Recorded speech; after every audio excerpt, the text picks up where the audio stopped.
الحمد لله، والصلاة والسلام على رسول الله وعلى آله وصحبه ومن والاه. السلام عليكم ورحمة الله وبركاته. من مكة، من مهبط الوحي، من مهد الرسالة، من انطلاق النور، من أرض أول يتيم في العالم، من أرض سيد الأيتام، من أرض شيخ الأيتام، نحييكم من الأرض التي انطلقت منها وما أرسلناك إلا رحمة للعالمين. أيها العالم، من مكة نناديك ونقول السلام عليكم أيها العالم ورحمة الله وبركاته. أعلن في هذا المكان وهذه الليلة في مكة انطلاقة مبادرة رفقاء، والتي ترعاها جمعية قطر الخيرية.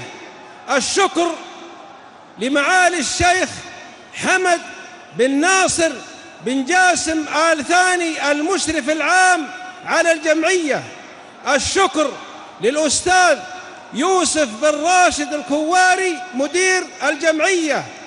كلكم الليلة نجوم، أحيي النجوم، كلكم الرياضيون، الجمهور، كلهم يحملون لا إله إلا الله في هذه الليلة. من هو الفائز الأول هذه الليلة؟ إنه اليتيم. اليتيم هو الفائز الأول هذه الليلة. من الذي سجل أعظم أهداف هذه الليلة؟ إنه أكثرنا تبرعاً ودعماً للأيتام. أيها المسلمون، أيها الناس، إن مبادرة رفقاء للأيتام حول العالم هي أول تظاهرة إسلامية إيمانية تنطلق للعالم من مكة. أيها المسلمون، جئت أنا بصفتي طالب علم وداعية لأخبركم أنتم أيها الرياضيون والإعلاميون والمسؤولون والصحفيون أنكم دعاة مثلي للإسلام، ومسلمون مثلي، وحاملون للرسالة مثلي. أيها المسلمون، مبادرة رفقاء تستهدف كل الأيتام غذاء ودواء وكساء ومعرفة وعلما وتربية.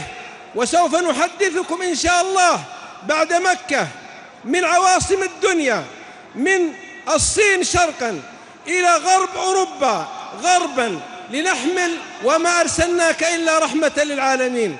إخوتي الكرام، من مكة حيث انطلق النور نقول للعالم: تعالوا نتآخى، تعالوا نتعاون، تعالوا نكفل اليتيم، لأن رسولنا صلى الله عليه وسلم أصلا كان يتيما ونشأ يتيما، وقال: أنا وكافل اليتيم في الجنة كهاتين، وأشار بإصبعيه صلى الله عليه وسلم. أنا الحجاز، أنا نجد، أنا يمن، أنا الجنوب، بها دمعي وأشجاني، ومن ربى مكة تاريخ ملحمة، على ثراها أبنينا العالم الثاني، في روضة المصطفى عمري وولهي، في روضة المصطفى عمري ورضواني، النيل مائي ومن عمان تذكرتي، وفي الجزائر إخواني وتطواني، فأينما ذكر اسم الله في بلد عددت ذاك الحمى من صلب أوطاني. والوحي مدرسة الكبرى، والوحي مدرسة الكبرى، وغار حرى تاريخ عمري وميلادي ورضواني. أيها النجوم، نجوم الكرة الليلة، سواء من الدوليين العالمين أو نجوم الكرة السعودية، كلكم إخواننا في حملة رفقاء.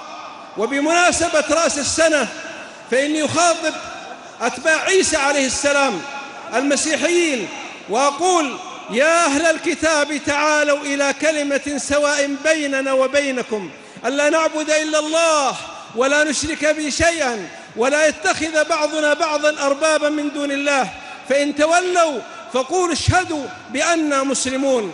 يا أتباع عيسى عليه السلام، نحن المسلمون نشهد أن عيسى نبي الله ورسول الله، وكلمته ألقاها إلى مريم وروح منه. نقول على عيسى السلام، وعلى مريم العذراء البتول السلام. إن الذي علمنا الإيمان بعيسى هو محمد عليه الصلاة والسلام، والذي علمنا أن نحب عيسى عليه السلام هو محمد صلى الله عليه وسلم.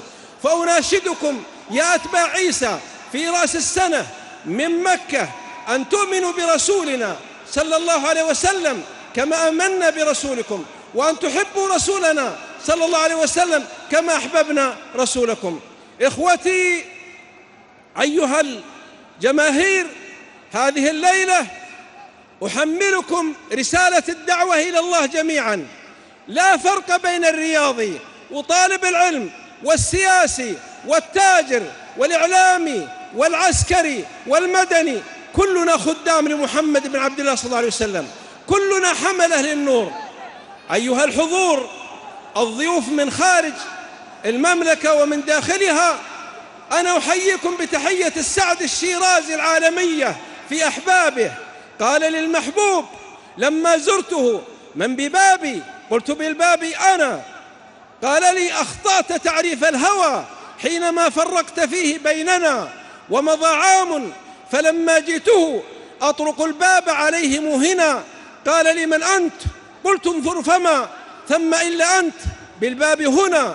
قال لي: أحسنت تعريف الهوى وعرفت الحب، فادخل يا أنا، ادخلوا إلى قلوبنا، ادخلوا إلى أرواحنا بالرحب بالسعة. ولذلك أنا أحيي كل لاعب شهد أن لا إله إلا الله وأن محمد رسول الله. أنا أحيي كل لاعب سجد لله. أنا أحيي كل لاعب يحمل لا إله إلا الله. أنا أحيي كل لاعب يحب الله ورسوله صلى الله عليه وسلم. وفي الختام تنطلق مبادرة رفقاء الليلة من مكة تحمل 5 معاني. المعنى الأول الوسطية والاعتدال، وكذلك جعلناكم أمة وسطا. الثاني الرحمة للعالمين لكل أيتام العالم، وما أرسلناك إلا رحمة للعالمين. الثالث ندعو العالم إلى الحوار وإلى الإنصاف وإلى تحكيم ما أنزل الله على رسله عليه الصلاة والسلام. الرابع أبشر الأيتام إن شاء الله، نحن آباؤهم لا يتم بعد اليوم، إن شاء الله نحن نكون معهم نقدم لهم. وفي مقدمة الأيتام أيتام سوريا كما أخبرني الإخوة في قطر الخيرية، أيتام سوريا في المقدمة. الخامس أعلن أن كل منكم داعية، أحملكم الدعوة إلى الله، وقد أخبرت النجوم الدوليين أمس أنهم دعاة. أنت داعية إذا سجدت، داعية بأخلاقك، داعية بتعاملك، كلكم دعاة. أحملكم مسؤولية الدعوة إلى الله وتجميل صورة الدين والرفق بالناس، وأنتم رحمة إلى البشر. سلام عليكم أجمعين، سلام على كل من وفد وارتحل وحل. أنا أبشر الأيتام هم الفائزون. تحية لكل يتيم مع مبادرة رفقاء، حياكم الله، وعلى الرحب وعلى السعة من منطلق النور ومن مكة. ومبارك هذا الحشد وهذا الاجتماع. قريبا تجدون في جاكرتا وكوالالمبور وباريس وروما ولندن وعواصم الدنيا نصافح إخواننا ونقول للعالم على بركة الله وعلى نور من الله، وبسم الله انطلقنا، وصلى الله على محمد وعلى آله وصحبه وسلم تسليما كثيرا.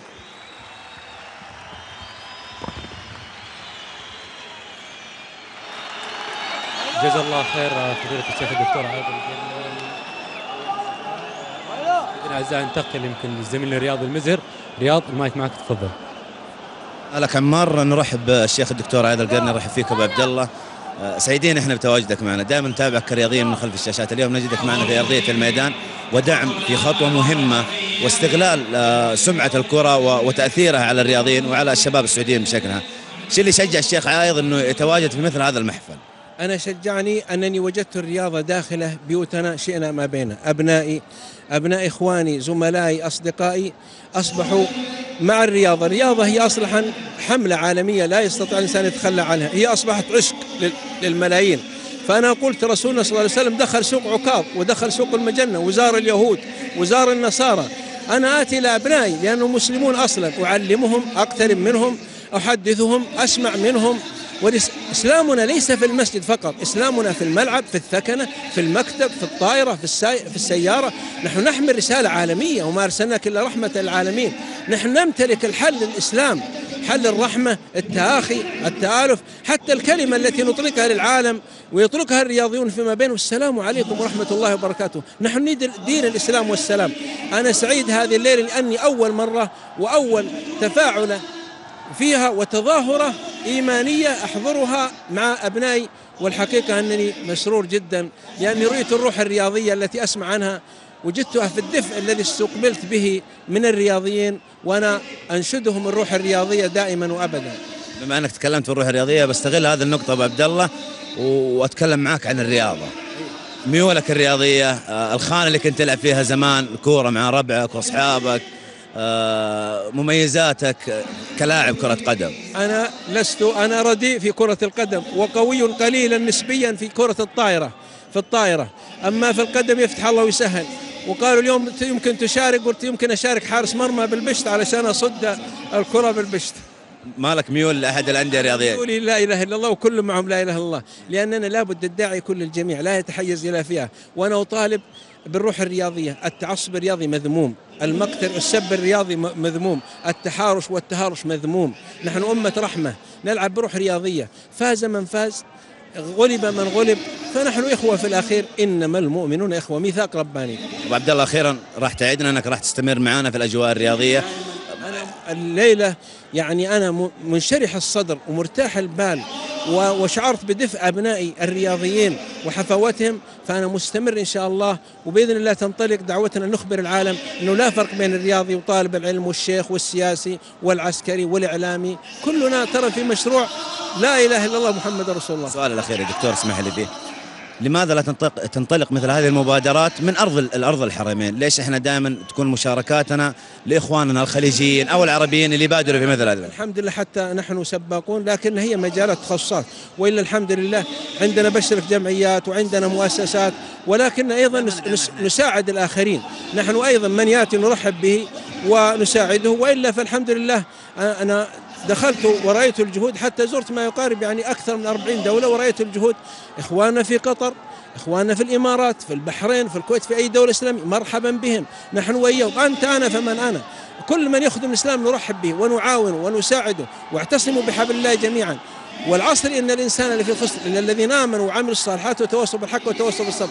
ينبغي لا يكون عندنا حساسية، من يعمل خير نشاركه. أنت رياضي ناجح أنا معك، رسام ناجح أنا معك، شاعر ناجح معك، من أي بلد من أي وطن، لأننا نحن نحمل مشروع عالمي للعالمين أجمعين. منات لك بالتوفيق، سعيدين بتواجدك شيخ، ونسأل الله لك التوفيق بإذن الله، ونسعد فيك في دورينا المحلي، وإن شاء الله نشاهدك في فعاليات دينية في بطولاتنا المحلية. شكرا، السلام عليكم ورحمة الله وبركاته. شكرا لك، شكرا للشيخ